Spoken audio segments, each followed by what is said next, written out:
వైఎస్ఆర్ జయంతి సందర్భంగా వైఎస్ఆర్ విగ్రహానికి పూలమాలలు వేసి నివాళులర్పించారు తోటపల్లి గూడూరులో. మండల పార్టీ అధ్యక్షుడు ఉప్పాల శంకరయ్య గౌడ్ ఆధ్వర్యంలో ఈ కార్యక్రమం నిర్వహించారు. వైఎస్ఆర్ చేసిన సేవలను వారు కొనియాడారు. జగన్మోహన్ రెడ్డి ప్రభుత్వం మళ్ళీ రాబోతుందని వారు పేర్కొన్నారు. ఈ కార్యక్రమంలో చిలకూరు సుధీర్ రెడ్డి తదితరులు హాజరయ్యారు.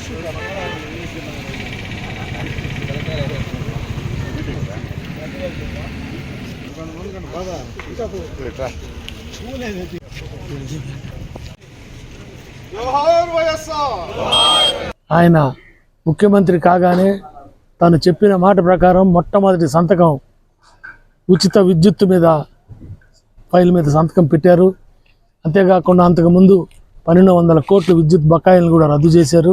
ఉచిత విద్యుత్ అనేది ప్రతి రైతుకి ఎంతో ఉపయోగకరం. ఎవరెవరి స్థాయిని బట్టి 1 మోటార్ నుంచి 10 మోటార్ల దాకా రైతులందరికీ ఉన్నాయి. ఎంత మేలు జరిగిందంటే అది చెప్పలేనంత మేలు జరిగింది.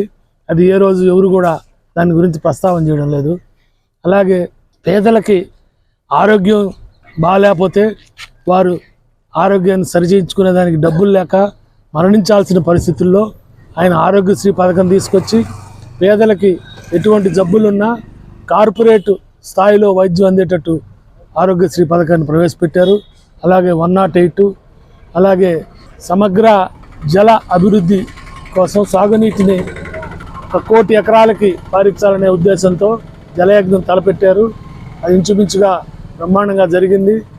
అలాగే వారు బీద బిడ్డలు చదువుకోవాలంటే ఫీజులు కట్టుకోలేక చదువు చాలించుకున్న పరిస్థితుల్లో ఆయన ఫీజు రీయింబర్స్మెంట్ తీసుకొచ్చి ఎంతోమంది డాక్టర్లు, ఇంజనీర్లు, లాయర్లు ఇలా పై చదువులు చదువుకునేదానికి బీద వాళ్ళ బిడ్డలకు అందరికి కూడా అవకాశం కల్పించాడు.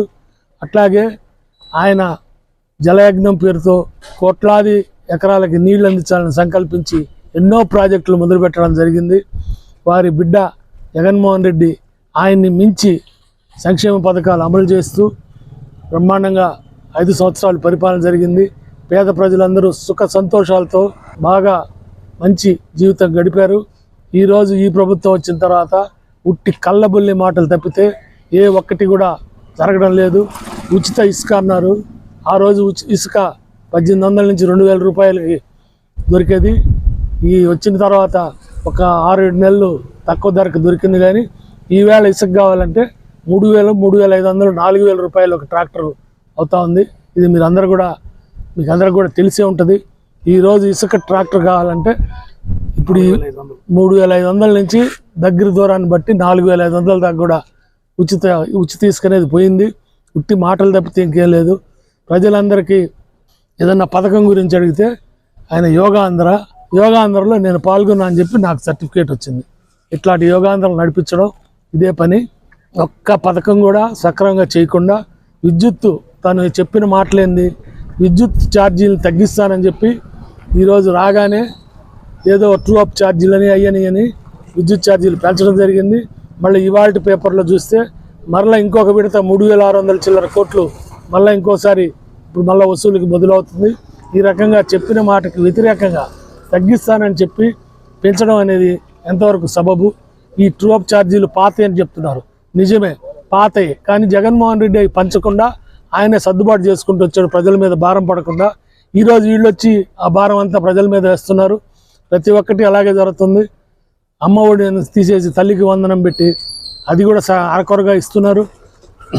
18 ఏళ్ళు నిండిన మహిళకల్లా 1500 రూపాయలు ఇస్తామని చెప్పి ఇప్పటికి సంవత్సరం గడిచిపోయినా ఒక్కరికి 1 రూపాయి పడలేదు. ఉచిత బస్సు లేదు, ఉచిత గ్యాస్ సిలిండర్ లేదు. ఈ రకంగా చెప్పింది ఒక్కటి కూడా చేయకుండా ప్రజల్ని వంచన చేసిన ఈ ప్రభుత్వం ఎన్నో రోజులు ఉండదు.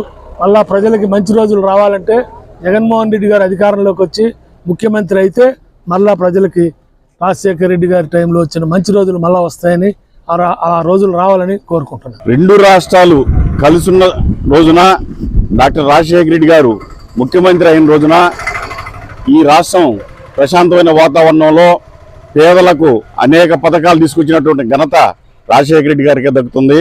ఆ రోజు పేదలకి గుండెకి సంబంధించి ఏ జబ్బు వచ్చినా కూడా చనిపోయే పరిస్థితి.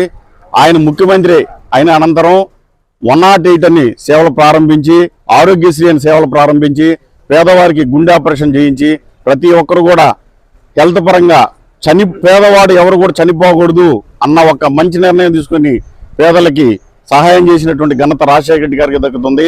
అదేవిధంగా జలయజ్ఞం, ఫీజు రీఇంబర్స్మెంట్, అనేక రకాలు పేదలకు ఉపయోగపడేట్టు చేసినటువంటి మహానేత. ఆయన చనిపోయిన తర్వాత ఆయన బిడ్డ జగనన్న ముఖ్యమంత్రి కావడం, ముఖ్యమంత్రి అయిన తర్వాత ఆయన కూడాను పేదలకి, బీసీ, ఎస్టీ, ఎస్సీ, మైనారిటీ వర్గాలకి అనేక పథకాలు ప్రవేశపెట్టి ఈ రాష్ట్రం ఎంతో సస్యశ్యామలంగా ఉన్నటువంటి తరుణంలో తర్వాత వచ్చినటువంటి కూటమి ప్రభుత్వం ఏ పథకం కూడాను అమలు చేయకపోగా ఎక్కడ ఏ కేసులు ఉన్నాయి, ఎవరి మీద వైఎస్ఆర్ కాంగ్రెస్ పార్టీలో ఎవరైతే గట్టిగా మాట్లాడుతున్నారో వాళ్ళందరి మీద కేసులు పెట్టడం, వాళ్ళకి జైలు పంపించడం అనే ఒక నినాదంతో ఈ ప్రభుత్వం నడుస్తూ ఉంది. రాబోయే రోజులు వైఎస్ఆర్ కాంగ్రెస్ పార్టీకి మంచి రోజులు వస్తాయని చెప్పేసి మళ్ళీ జగన్మోహన్ రెడ్డి గారు ముఖ్యమంత్రి అయ్యేంత వరకు నిరంతరం కృషి